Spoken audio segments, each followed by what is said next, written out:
যুদ্ধের মাঠে বিজয় পতাকা উড়ানো ৭১, লক্ষ প্রাণের মূল্যে মুক্ত আমার এ বাংলাদেশ।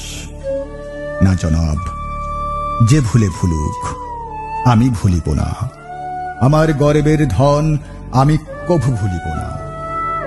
মৃত্যুর মুখে দাঁড়িয়েও যারা চেয়েছিল স্বাধীনতা, তারা আমাদের ভাই, তারা আমাদের বোন, তারা আমাদের বন্ধু, তারা আমাদের পিতামাতা। খুনের বাঁধন যে খুলে খুলুক, আমি খুলিব না। আধার রজনী শেষে জানি আসিবে সূর্য ভোর। যতদিন রবে এই বাংলাদেশ, রহিবে ৭১।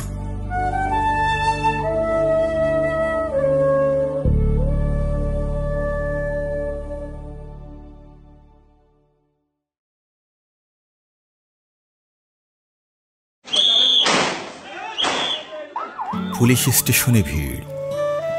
আগ্নেয়াস্ত্র জমা নিচ্ছে শহরের সন্দিগ্ধ সৈনিক। সামরিক নির্দেশে ভীত মানুষের শটগান, রাইফেল, পিস্তল এবং কার্তুজ। যেন দরগার স্বীকৃত মানত। টেবিলে ফুলের মতো মস্তানের হাত। আমি শুধু সামরিক আদেশ অমান্য করে হয়ে গেছি কোমল বিদ্রোহী। প্রকাশ্যে ফিরছি ঘরে, অথচ আমার সঙ্গে হৃদয়ের মতো মারাত্মক একটি আগ্নেয়াস্ত্র আমি জমা দিইনি।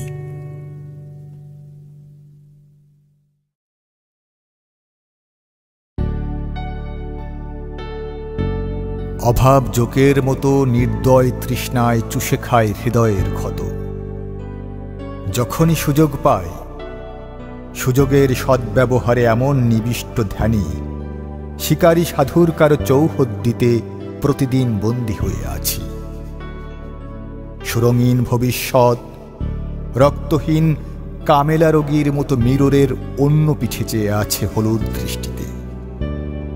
কবে যে রক্তিম হব, লাল হবে পিতৃদত্ত আইবল। কোটরাগত দুচোখ আমার, হলুদও রবে না জানি চিরদিন আমার দুচোখ। কোনদিন সকাল ৫টার লাল সূর্যের চেয়েও টকটকে লাল হবে। লাল হয়, আবির ছড়ায়। গাছের হলুদ পাতা জনতার হলুদ চোখেও দেখে নিও একদিন হবে। বাংলার সব লোক সেই দিন দোল পূর্ণিমায় নতুন পালক নেবে। তোমার জিহ্বার মতো লাল হবে সংগ্রামের ব্যতিক্রম লালে। কোনদিন চাইনি কিছুই, আজ কিছু রক্ত চাই প্রেয়সী গো। চেয়ে দেখো বাঙালির চোখগুলি রক্তহীন, ভীষণ হলুদ।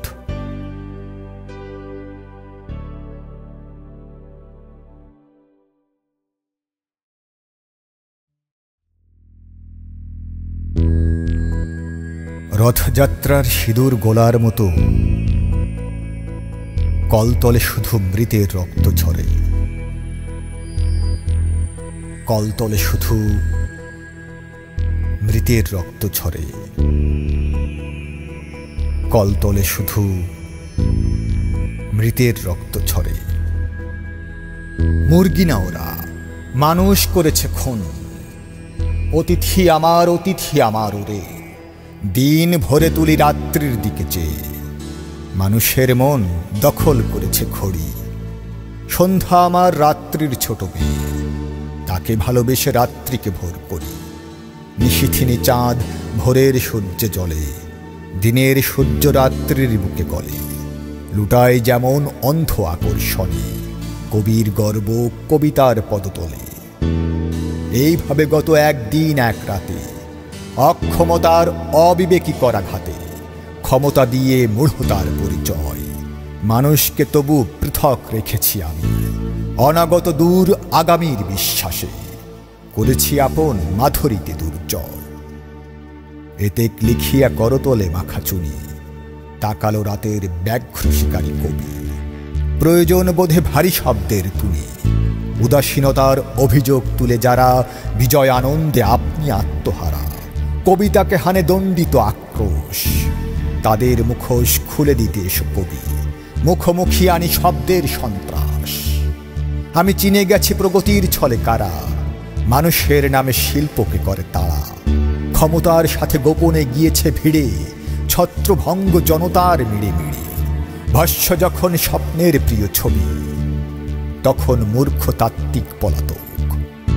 বুকের পাজরে জাতির স্বপ্ন নিয়ে অস্ত্রের মুখে কে তখন নির্ভয়। দুর্বল ভীরু সেই উদাসীন কবি।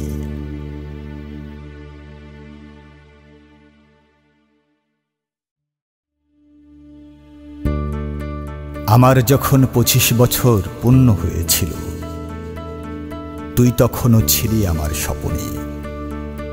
আমি পাঁজর খুলে বলেছিলাম তোকে, আমার বুকে যা আছে তুই সব নে। আমার যখন 25 বছর পূর্ণ হয়েছিল, তুই তখনও ছিলি মায়ের ভ্রূণে। আমি অস্ত্র জ্ঞানে আড়াল করে তোকে তীর বানিয়ে রেখেছিলাম তুনে। আমার যখন 25 বছর পূর্ণ হয়েছিল, তুই তখনও ছিলি জন্ম আশায়। তোকেই তখন বড় করে দেখেছিলাম বলে সপিনী মন নারীর ভালোবাসায়। আমার যখন 25 বছর পূর্ণ হয়েছিল, অস্ত্র তুলে নিয়েছিলাম হাতে। যুদ্ধ করতে গিয়েছিলাম দূর পাহাড়ি বনে, যদিও সাই ছিল না হত্যাতে। আমার যখন 25 বছর পূর্ণ হয়েছিল, টগবগে লাল রক্ত ছিল বক্ষে। তখন তোকে নরক থেকে মুক্ত করা ছাড়া আর কি শ্রেয় আমার পক্ষে। আমার যখন 25 বছর পূর্ণ হয়েছিল, বিজয় গর্ব ছিল না তোর স্বরে। আমি তোকে বিজয় দিয়ে বিজয়বতী করে দিয়েছিলাম 16ই ডিসেম্বর। এখন যখন 25 বছর পূর্ণ হলো তোর, আমি তখন তোকে রেখে 50তেই দৌড়। রজতে নয় সুবর্ণতে এ দৌড় হবে শেষ। তখনও তুই থাকবি আমার শিওরে বাংলাদেশ।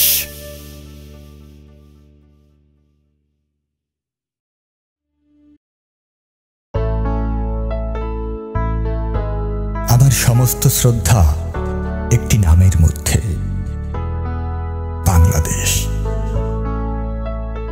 আমার সমস্ত শক্তি একটি নতুন অস্ত্রে, শেখ মুজিব। আমার সমস্ত রক্ত একটি অভীষ্ট জ্ঞানে, স্বাধীনতা। আমার সমস্ত অহ্নি একটি পরম সত্যে, ভালোবাসা। আমার সমস্ত ঘৃণা প্রতিশোধে অবিরাম যুদ্ধরত।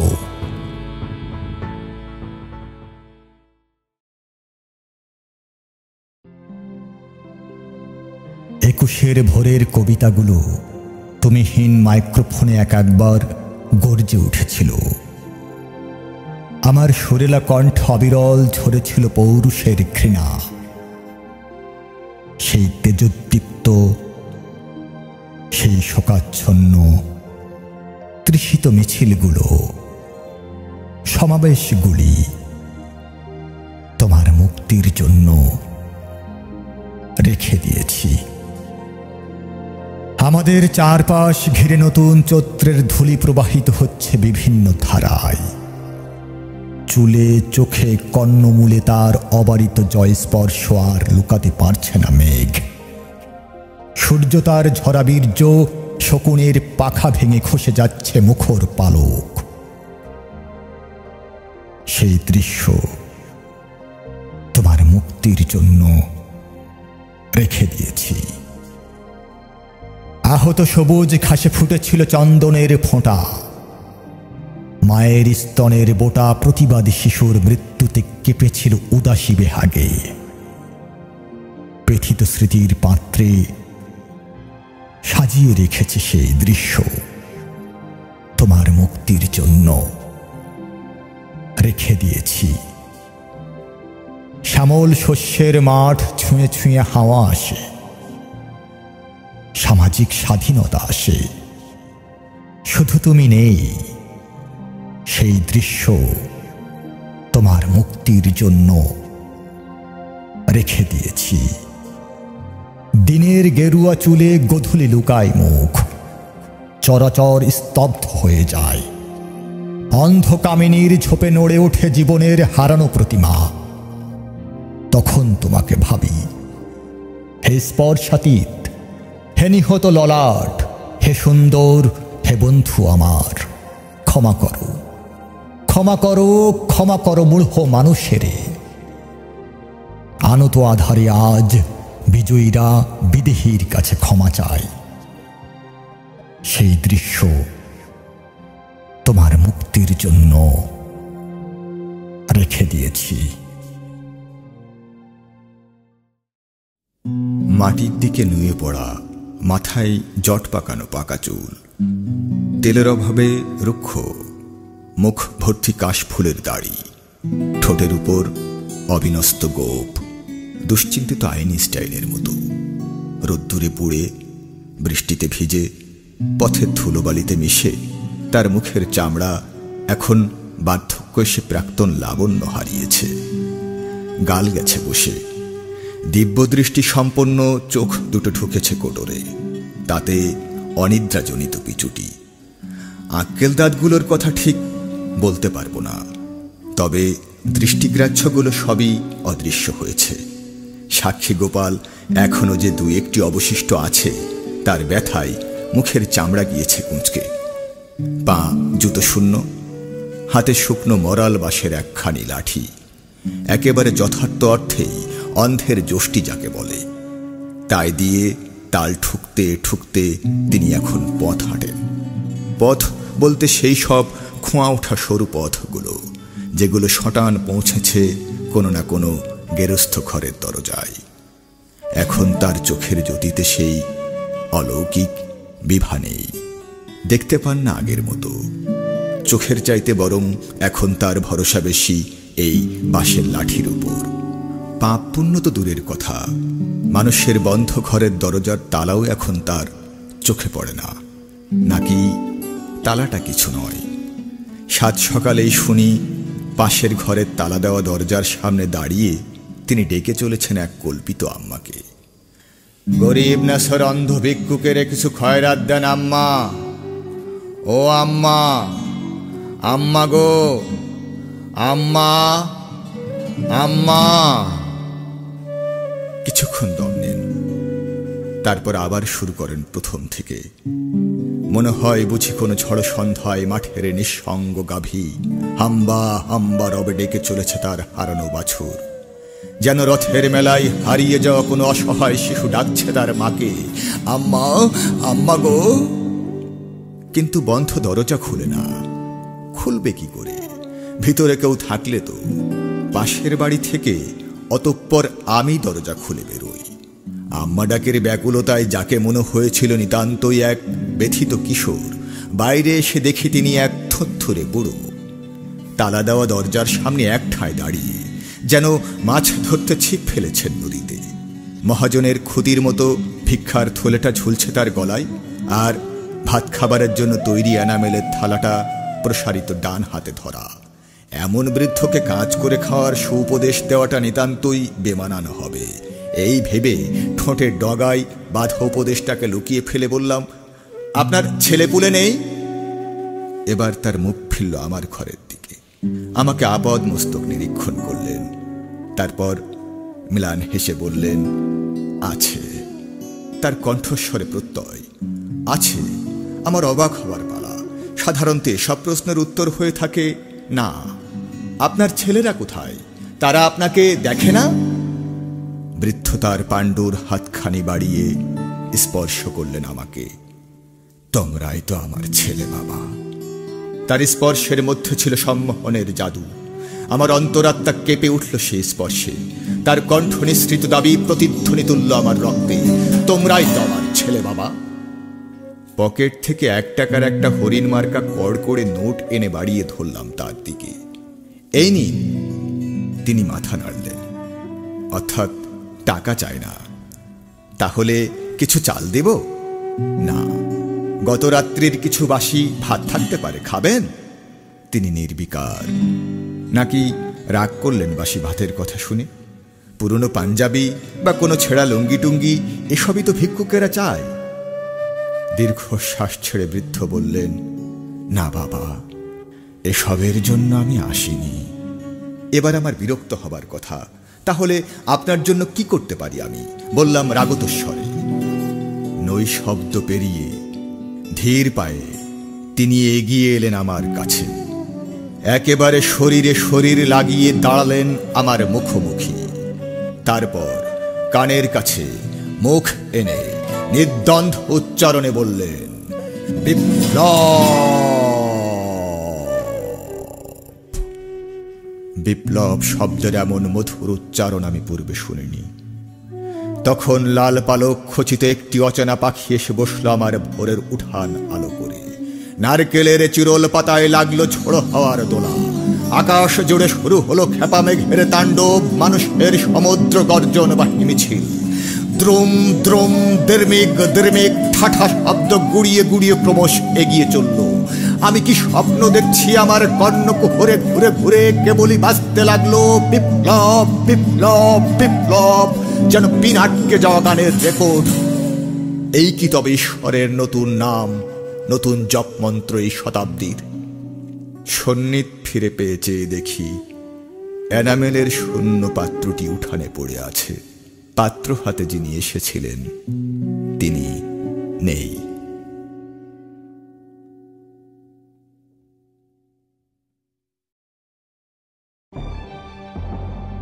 চন্দ্রের স্নিগ্ধতা নয়, উত্তপ্ত সূর্যের আলো চাই। বসন্তের শান্ত বাতাস চাই না। চৈত্রের রৌদ্রদগ্ধ দিনগুলোই কাম্য হোক। জনতার তৃপ্তি হোক বৈশাখের বৈকালিক ঝড়ে। আমরা কজন শোষণের কালো গর্ত থেকে বেরিয়ে এলাম মশাল হাতে, মিশে গেলাম সংগ্রামী জনতার ভিড়ে। পরিচিত একটা শব্দ হলো দূরে। লাল ইটের দিকে চেয়ে মনে পড়ল কোনো এক রক্ত ঝরা সন্ধ্যা শুধু ঝরছে আর ঝরছে। কেউ কেউ দাঁড়িয়ে পড়ল, কিন্তু এখানেই শেষ নয়। ধমকে উঠল সম্মুখের সারির ওই সংগ্রামী ছেলেটা। শীতের রোগীর মতো জবুথবু নয়, গঞ্জের জনতার মতো নির্ভীক হতে হবে। রক্তের রং দেখে ভয় নেই। স্বাধীন দেশের মুক্ত জনতা উল্লাস কর সবে। ঝনঝন করে শব্দ হলো দূরে। মনে হলো মুক্তি পেয়ে কোনো এক উর্বশী নর্তকী চিরদিনের মতো খুলে ফেলল তার ঋজুবদ্ধ সশব্দ ঘুঙুর। ভেঙে গেল লোহার কপাট। কৃষ্ণচূড়া লাল হলো আলোর উত্তাপে। আর রক্তরং সূর্যটার দিকে চেয়ে চেয়ে আমরা দেখলাম সমুজ্জ্বল ভবিষ্যতের এক সুবর্ণ গোলাপ।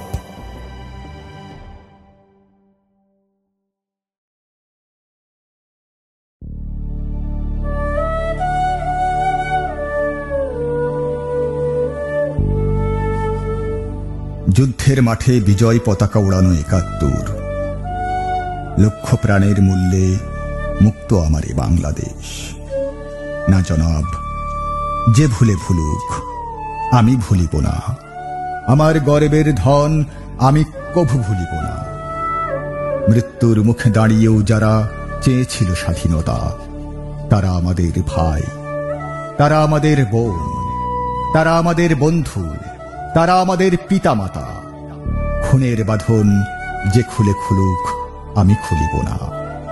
আধার রজনী শেষে জানি আসিবে সূর্য ভোর।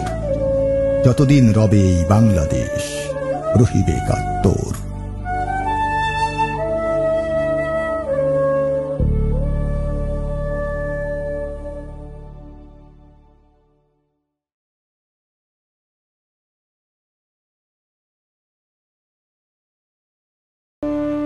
একটি কবিতা লেখা হবে।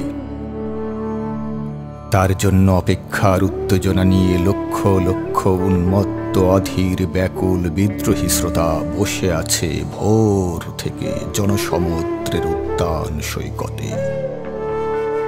কখন আসবে কবি?